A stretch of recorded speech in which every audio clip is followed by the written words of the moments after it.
नमस्कार सभी को, स्वागत है आपका हमारे YouTube चैनल अशोक रिकॉर्ड्स पर। मैं अशोक कुमार आप सभी का एक बार फिर से स्वागत करता हूं। आज हम पढ़ने जा रहे हैं शब्द रूप। तो शब्द रूप में जो सबसे पहले हमें जिस चीज़ का सामान्य ज्ञान होना चाहिए वो है आकारांत, आकारांत, इकारांत, ईकारांत, उकारांत, रीकारांत, हलंत। ये सब क्या हैं? तो देखिए ऐसे मतलब हमें शब्द देखने को मिलते हैं। भाई अकारांत पुल्लिंग शब्द है, अकारांत स्त्रीलिंग शब्द है। तो इसके बारे में सबसे पहले हमें सामान्य जानकारी होनी चाहिए। तो अकारांत पुल्लिंग जैसे ऐसा शब्द लिखाता है तो जिसके अंत में अ हो, जैसे बालक, अश्व, वानर, इन सब के अंत में अ आता है। ठीक है, और भी शब्द हो सकते हैं, गजय हो सकता है, मोहन हो सकता है, राम हो सकता है, श्याम हो सकता है। ठीक है, ऐसे ही आकारांत जिसके अंत में आ आता है, आकारांत स्त्रीलिंग। तो आकारांत स्त्रीलिंग जैसे बालिका, रमा, गीता, सीता, मेघा, गंगा, सर्वा, इस तरीके से जो जिसके लास्ट में आ आता है वो आकारांत शब्द माना जाता है। जिसमें कारांत शब्द का अर्थ है जिसकी जो अंत में है। ठीक है, अकार, अकार का मतलब है अ जिसके, और अंत मतलब अंत में। तो अ जिसके अंत में है वो अकारांत बन गया। आगे जो भी लिंग लगा दिया, जैसे पुल्लिंग है तो अकारांत पुल्लिंग कहलाता है। आकारांत स्त्रीलिंग है तो आ जिसके अंत में है, तो जैसे बालिका, रमा, गीता, मेघा। इकारांत, इकारांत में जिसके अंत में छोटी ई हो, और ऐसे पुल्लिंग शब्द जैसे इकारांत पुल्लिंग कहलाते हैं, जैसे कवि, मति, रवि। ईकारांत, ईकारांत स्त्रीलिंग मानिए जिसमें जिसके अंत में बड़ी ई हो या जिसके अंत में ई हो, तो वे शब्द होते हैं ईकारांत स्त्रीलिंग। जैसे नदी, लक्ष्मी, नारी। उकारांत जिसके अंत में ऊ हो, या उकारांत पुल्लिंग जिसके अंत में ऊ हो, ऐसे पुल्लिंग शब्द जैसे भानु, साधु, गुरु। उसके बाद है रिकारांत जिसके अंत में री हो, ऐसे पुल्लिंग शब्द भी हैं, स्त्रीलिंग शब्द भी हैं। जैसे मातृ शब्द स्त्रीलिंग है, पितृ शब्द पुल्लिंग है, स्वश्री शब्द स्त्रीलिंग है, स्वसा मतलब बहन। हलंत जिसके अंत में हलंत हो, जैसे मतलब ऐसे शब्द आते हैं, भवत शब्द है, राजन शब्द है, आत्मन शब्द है, तो ये हलंत शब्द कहलाते हैं। ठीक है, तो चलिए सबसे पहले हम शुरू करते हैं अकारांत पुल्लिंग से। तो अकारांत पुल्लिंग में देखिए, अकारांत पुल्लिंग जिसके अंत में अ हो, जैसे बालक शब्द का एक उदाहरण। बालक शब्द हमारे सीबीएसई एग्जाम्स में भी पूछे जाने वाले उदाहरणों में से एक है। तो प्रथमा विभक्ति में है बालकः, बालकऊ, बालकाः, और उसको आसानी पूर्वक याद करने का भी एक तरीका है। अह औ आह, अम औ आन, एन आभ्याम ऐ, आय आभ्याम एभे, आत आभ्याम एभे, शे योह नाम, ए योह शु। तो इस तरीके से आप अगर याद कर लेंगे इसको आसानी पूर्वक एक छोटी सी ट्रिक से, तो आपको जितने भी अकारांत पुल्लिंग शब्द हैं जैसे राम, जन, देव, वानर, अश्व, गज, हस्त, मोहन, गोपाल, कृष्ण, निखिल, ऐसे हजारों लाखों जो शब्द रूप हैं वो आप आराम से कर सकते हैं।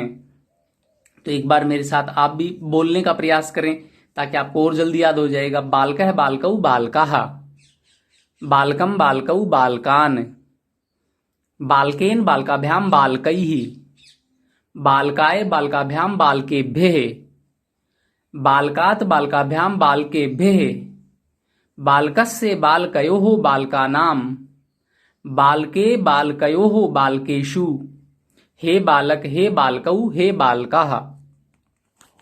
और कई लोग इसको गे रूप में भी मतलब गाते हैं, प्रयास करते हैं ताकि और आसानी पूर्वक और थोड़ा इंटरटेनिंग तरीके से हमें याद हो जाए।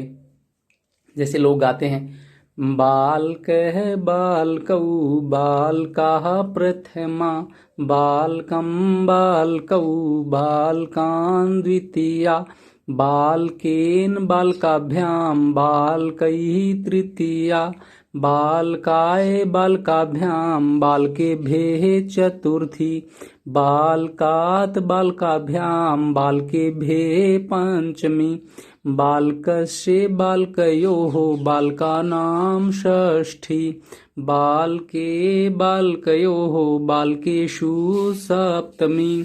हे बालक हे बालकौ हे बालकाः संबोधनम। तो इस तरीके से भी आप इसको गे रूप में भी याद कर सकते हैं। तो ये इसकी एक आसान सी ट्रिक है। अह औ आ अम औ आन एन आभ्याम ऐ अस्मै आय आभ्याम एभे आत आभ्याम एभे शे योह नाम ए योह शु और ए औ आ संबोधनम में। तो ये था हमारा अकारांत पुल्लिंग। बालक के जैसे बहुत सारे शब्द रूप आप याद कर सकते हैं। अब है आकारांत स्त्रीलिंग, मतलब जिसके अंत में आ हो, जैसे बालिका। परीक्षा में पूछा जाता है बालिका का। बालिका बालिके बालिकाः बालिकां बालिके बालिकाः बालिकया बालिकाभ्यां बालिकाभिः बालिकायै बालिकाभ्यां बालिकाभ्यः। पंचमी में है बालिकायाः बालिकाभ्यां बालिकाभ्यः। षष्ठी है बालिकायाः बालिकयोः बालिकानां। सप्तमी है बालिकायां बालिकयोः बालिकाषु। और संबोधनम में है हे बालिके हे बालिके हे बालिकाः। अब इसका भी एक छोटा सा है रूप है, जैसे आप याद करेंगे तो आ ए आह आम ए आह या आवाभ्याम या भ्याम भी कर सकते हैं। या भ्याम भी यही भ्याम भेह यह भ्याम भेह यह योह नाम याम योह आशु और ए आह। तो ये आप इसको शॉर्ट रूप में याद करेंगे तो जितने भी आपके आकारांत स्त्रीलिंग शब्द हैं, जैसे विद्या, कविता, शाला, रमा, वर्षा, लता, गीता, वो सब के सब आपको आसानी पूर्वक आपको याद हो जाएंगे। तो एक बार मेरे साथ बोलेंगे, बालिका बालिके बालिकाः बालिकां बालिके बालिकाः बालिकया बालिकाभ्यां बालिकाभिः बालिकायै बालिकाभ्यां बालिकाभ्यः बालिकायाः बालिकाभ्यां बालिकाभ्यः बालिकायाः बालिकयोः बालिकानां बालिकायां बालिकयोः बालिकासु। हे बालिके हे बालिके हे बालिकाः। तो ये था हमारा आकारांत स्त्रीलिंग बालिका शब्द। अब है इकारांत पुल्लिंग मुनि शब्द। ठीक है, तो इसमें एक बार मेरे साथ बोलने का प्रयास करेंगे। मुनि मुनि मुनये प्रथमा मुनिम मुनि मुनीन द्वितीया मुनिना मुनिभ्यां मुनिभिः तृतीया मुनये मुनिभ्यां मुनिभ्यः चतुर्थी मुनेः मुनिभ्यां मुनिभ्यः पंचमी मुनेः मुन्योः मुनीनां षष्ठी मुनौ मुन्योः मुनिषु सप्तमी।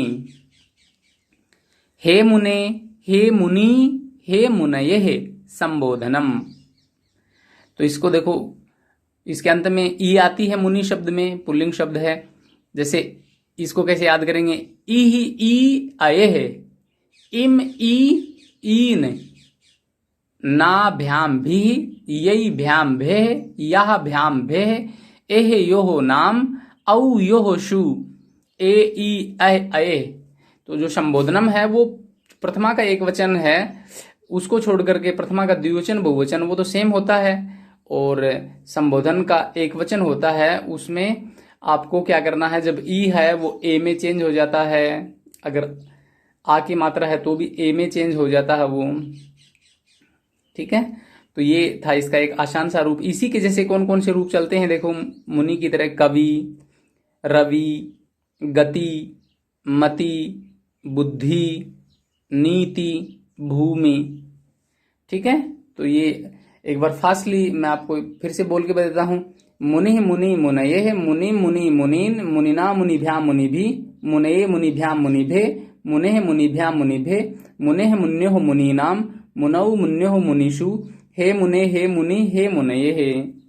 तो ये थे हमारे इकारांत पुल्लिंग शब्द। अब है ईकारांत स्त्रीलिंग शब्द जिसके अंत में ई हो, जैसे नदी। तो एक बार मेरे साथ बोलने का प्रयास करेंगे सारे बच्चे और सभी साथी। नदी नद्यौ नद्यः प्रथमा, नदीम नद्यौ नदीः द्वितीया, नद्या नदीभ्यां नदीभिः तृतीया, नद्यै नदीभ्यां नदीभ्यः चतुर्थी, नद्याः नदीभ्यां नदीभ्यः पंचमी, नद्याः नद्योः नदीनां षष्ठी, नद्यां नद्योः नदीषु सप्तमी। हे नदी, हे नद्यौ, हे नद्यः संबोधनम।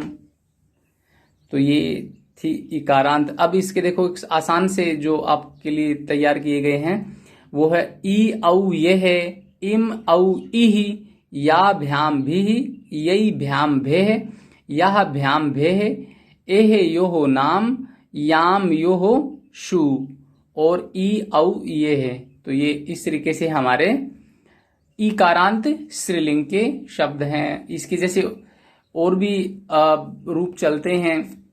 तो ये नीचे जो लिख रखे हैं ये थोड़े से गलत हैं, तो इसकी जगह हम दूसरे बता रहे हैं आपको, जैसे लक्ष्मी, ठीक है, गौरी,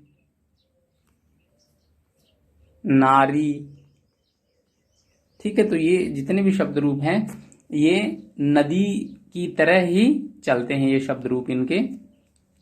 तो ये थे ईकारांत स्त्रीलिंग वाले। अब है आगे उकारांत पुल्लिंग शब्द जिसके अंत में उ होता है। जैसे एक बार मेरे साथ बोलने का प्रयास करेंगे। साधु साधु साधवः प्रथमा, साधुम साधु साधून द्वितीया, साधुना साधुभ्याम साधुभिः तृतीया, साधवे साधुभ्याम साधुभ्यः चतुर्थी, साधोः साधुभ्याम साधुभ्यः पंचमी, साधोः साध्वोः साधूनां षष्ठी, साधौ साध्वोः साधुषु सप्तमी। हे साधो, हे साधु, हे साधवः संबोधनम। तो ये थे उकारांत पुल्लिंग शब्द। इसका भी शॉर्ट रूप है आपके सामने, जैसे ऊ वह, ऊम ऊ ऊन, ना भ्याम भी, वे भ्याम भे, ओ भ्याम भे, ओह ओ ओह वो नाम, और औ वो सु, और ओ ऊ वह। तो ये एक सिंपल सा आपको याद करवाने के लिए हमने तैयार किया है। और इसके जैसे कौन कौन से रूप चलते हैं हमारा, जैसे साधु, भानु, तनु, गुरु, पशु, हैं, तरु, ऋतु, रिपु, ये सारे के सारे शब्द रूप साधु की तरह ही चलते हैं जिसके अंत में उ आता है। तो ये थे उकारांत पुल्लिंग शब्द। अब है ऋकारांत जिसके अंत में री हो, ऋकारांत पुल्लिंग शब्द पिता, ठीक है। तो देखिए एक बार आप बोलने का प्रयास करेंगे साथ साथ में ताकि आपको भी याद हो जाए। पिता पितरौ पितरः प्रथमा, पितरम पितरौ पितॄन् द्वितीया, पित्रा पितृभ्याम पितृभिः तृतीया, पित्रे पितृभ्याम पितृभ्यः चतुर्थी, पितुः पितृभ्याम पितृभ्यः पंचमी, पितुः पित्रोः पितॄणां षष्ठी, पितरी पित्रोः पितृषु सप्तमी। हे पितः हे पितरौ हे पितरः संबोधनम। तो ये थे इसके रूप इस तरीके से। अब इसके मतलब एक आसान सा जो तरीका आपको याद करना है, जैसे आह औ रह, रम औ रीन, त्राभ्याम भी, त्रेभ्याम भे, उह भ्याम भे, उह ओह नाम, रिह ओह शु, और अह औ रे। तो ये एक सिंपल सा याद हो जाएगा आपको रिकारांत पुल्लिंग शब्द में। ऐसे रिकारांत स्त्रीलिंग इसके जैसे मातृ शब्द, स्वस्त्री शब्द आते हैं, भ्रातृ शब्द पुल्लिंग में आते हैं, दात्री शब्द पुल्लिंग में, भ्रतृ शब्द, कर्तृ शब्द, धात्री शब्द, ये इसी के जैसे रूप चलते हैं। जैसे भ्रातृ शब्द है ना, भ्राता, भ्रातरऊ, भ्रातरय। मातृ शब्द माता, मातरऊ, मातरय। तो इस तरीके से आप आराम से एक शब्द रूप याद कर लेंगे तो बहुत सारे आपको याद हो जाएंगे। और अब है नकारांत पुल्लिंग, अर्थात हलंत वाले शब्द हैं ये, जिसके अंत में हलंत होता है। जैसे न, राजन, जिसके अंत में न है। तो देखिए इसमें आप बोलने का प्रयास करेंगे एक बार साथ साथ में मेरे, ठीक है। हाँ, तो देखिए पहला है राजा, राजानऊ, राजान है प्रथमा, राजानम, राजानऊ, राज्ञे है द्वितीया, राज्ञा, राजभ्याम, राजभिः तृतीया, राज्ञे, राजभ्याम, राजभिः चतुर्थी, राज्ञे, राजभ्याम, राजभिः पंचमी, राज्ञे, राज्ञोः, राज्ञाम षष्ठी, राज्ञी या राजनी, राज्ञोः, राजसु सप्तमी, हे राजन, हे राजानऊ, हे राजान है संबोधनम। तो ये थे हमारे राजन शब्द। अब इसका भी एक सिंपल सा तरीका है आपके सामने, जैसे आ औ न है, अम औ गे है, ज्ञा भ्याम भी, गे भ्याम भे, गे भ्याम भे, गे ओहो आम, और नी ओहो सु, और अन औ अह। ठीक है, तो ये इसके एक सामान्य रूप थे। अन के लास्ट में जो विसर्ग है ये हटा दीजिएगा। तो ये थे हमारे नकारांत या हलंत शब्द रूप, जो कई बार परीक्षाओं में पूछा जाता है। राजन शब्द आत्मन, भवत, गच्छन आदि काफी ज्यादा मिलता जुलता है इससे। जैसे आत्मन है आत्मा, आत्मानव, आत्मानय। भवत शब्द है भवान, भवंतऊ, भवंत है। गच्छन शब्द है गच्छन, गच्छन्तऊ, गच्छन्त है। तो इस तरीके से काफी मिलते जुलते शब्द हैं ये। तो ये थे हमारे शब्द रूप, और मुझे उम्मीद है कि मैंने आपको जो याद करवाने का प्रयास किया है वो जरूर आपको याद हुआ होगा और समझ में आया होगा। अगर आपको ये अच्छा लगा तो इस चैनल को प्लीज जरूर लाइक करें, सब्सक्राइब करें और अधिक से अधिक मात्रा में शेयर भी करें। धन्यवाद, थैंक यू।